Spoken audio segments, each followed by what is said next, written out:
Good morning. Today we are celebrating World Environment Day. World Environment Day is celebrated on every 5th June all over the world. Why we are celebrating this World Environment Day?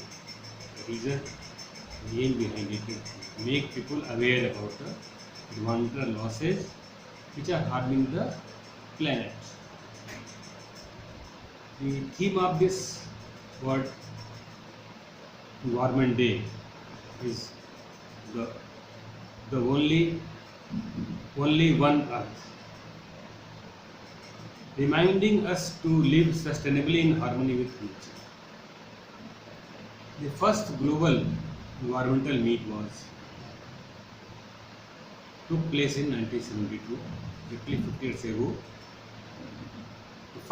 The motto of the first Environment Day was also the only one Earth. Means this slogan was true at that time also and present time also. Only one Earth. What does it mean? It means that there is no second Earth. We have to protect this planet and its finite resources too. UN Human Rights Council has given a decision on 8th October 21 that healthy environment is the human right. How this healthy environment can be ensured, how this right will be exercised when this planet is suffering from the number of environmental issues like the impact of climate change, the pollution, air, water, and land, and biodiversity loss. This triple threat, this triple planetary threat is the single greatest human rights challenge at present time.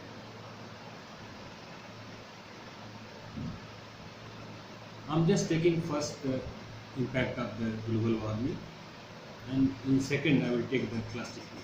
And just this climate change. What is climate change? Global warming.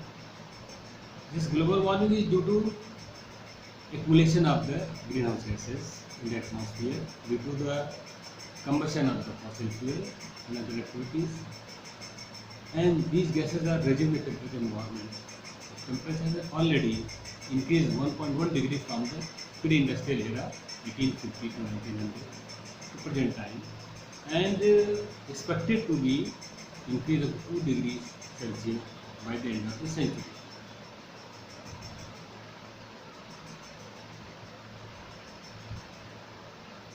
What are the impacts of climate change?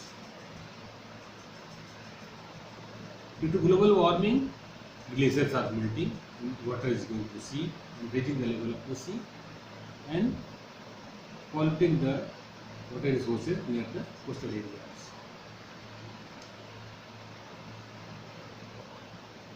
Heavy rainfall or flood is also due to global warming. During heavy rain, this water is flowing all the fecal material, dust, dirt and fertilized soil in the river and increasing the quantity of nutrient in the water, and due to that there is algae growth all over the pond, and this algae growth is responsible for a dead zone. Means water is being polluted by this dead zone.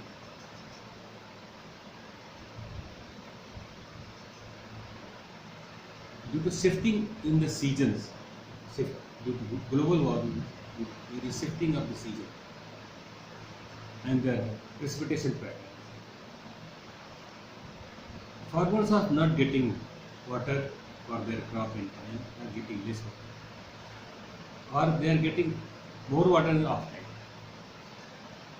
Either they are facing flood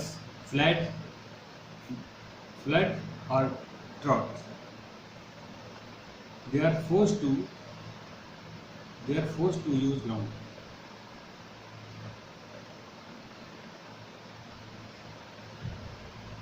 Due to extinction of species like gorilla, this is sparrow, nearly as a phase of extinction, or any other birds are being extinct. Due to that extinction, that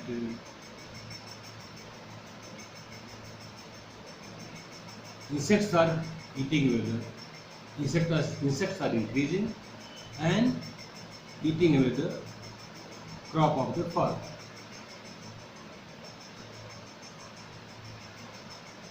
This the global warming is responsible for the heat waves also, drought also. Moreover, this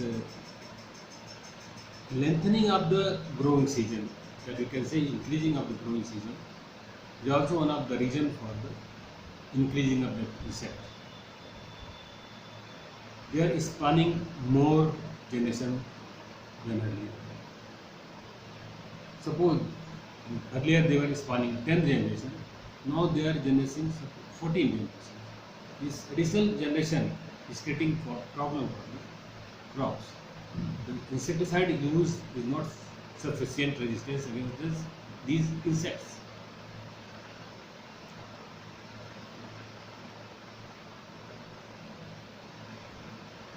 High temperature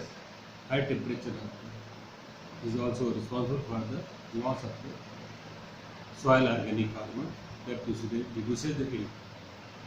High humidity due to temperature is also creating problem for the safe storage of the grain. Due to global warming, there is a loss of biodiversity.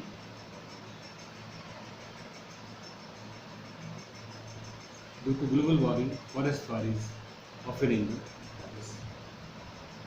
Due to that forest fire, trees are decreasing and flora and fauna also decreasing. The biodiversity is directly related to global warming.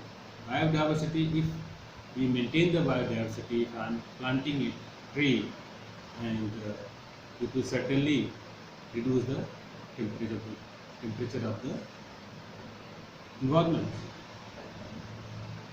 Biodiversity is also affecting the global warming. It is a loss. So these are some impact of the global warming or climate change. What government of India is doing for this? We have heard about the Paris Climate Agreement. In this meeting, 195 countries have participated in the Paris. Every country has given their nationally determined contribution. India has also agreed for 3 contributions, and these 3 contributions were subsequently revised in the COP 26 by our Prime Minister, and that revise was named as a Panchayat. 5 points were given on this. What were those 5 points? First was the electric generation, by the 50% electricity by the non-fossil sources up to 2030.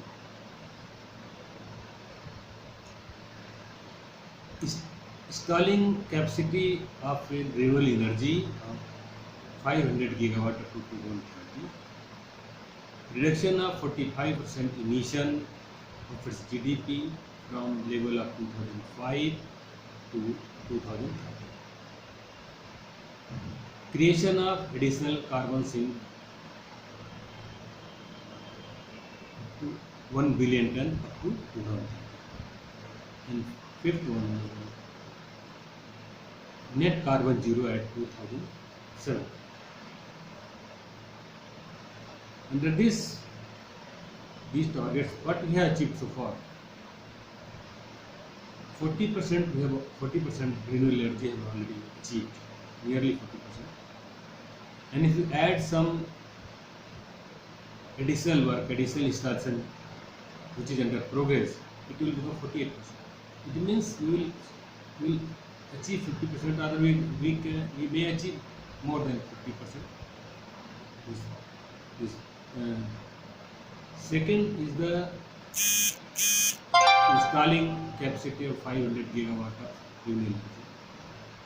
We are sure we will certainly achieve this target also. 45% reduction in the emission. We have already achieved 25% in 2016 from the 2005 level, and we are sure that we will also achieve this in 2030. Creation of carbon sink of 1 billion is very important. Our tree cover and forest cover are roughly 24.6% of the geographical area. It has to be made by 33% of the total. Second is the improvement of restoration of the 26 million hectare land up to 2030. If we achieve this target up to 2030, we are certainly able to reduce this one. This certainly able to create carbon sink of 1 billion ton. This creation of 1 billion ton carbon sink, is the, we can say that it also improve the biodiversity. Means there may be development of the flora fauna by we developing the forest, the flora fauna also. So we can say that the biodiversity will also be improved. Net carbon zero by 2070. If you are achieving all these targets, certainly will achieve this target also, provided the required funds are made available by the developed countries. This is all about this climate change and its impact and its remedies. Thank you, and I will cover this second part in the second video. That will be the plastic pollution.